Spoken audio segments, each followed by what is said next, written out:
হে everyone, কেমন আছো? I hope তোমরা সকলেই ভালো আছো। প্রচণ্ড গরম পড়ছে, এটা আমরা সকলেই জানি, তাই তো?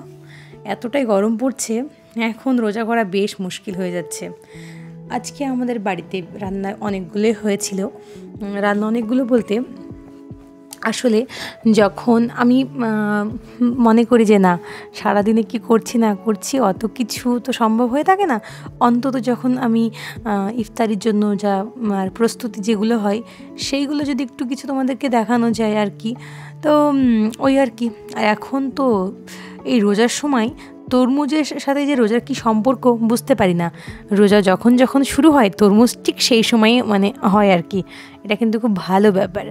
আর আমরা দেখেছি বা সকলেই জানি যে মানে ফল দিয়ে থালা তো সাজানোই হয়, তার সাথে যদি তরমুজ মাঝখানে না হয় কোথাও যেন একটা মিসিং মিসিং মনে হয়, কেননা এটা এত কালারফুল ফল তো ওই আর কি। আর এই যে আমরা তিনটে মানুষ, আমরা তিনটে প্রাণী, আর তিনজন মিলে আমরা ইফতার করতে বসি আর কি।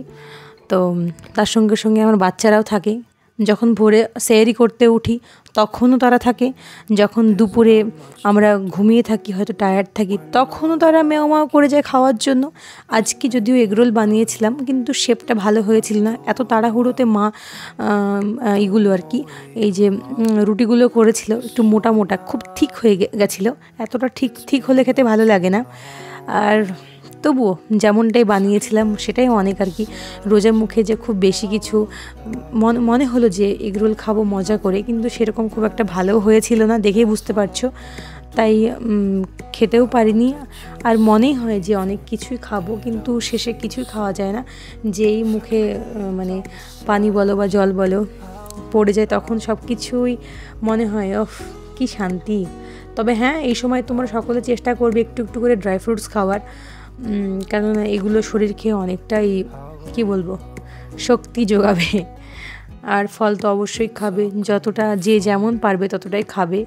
ভাত বেশি খাবে না, ভাত একটু কম কমই খাবে, কেননা যারা সেহরিতে ভাত নাও, মানে আমি আমার কথা বলছি, আমি যেমন সেহরিতে মাত্র খুবই কম আর কি দুবার ভাত নিই। দুবার মানে কি 2 চামচ, 2 হাতা ভাত নিই।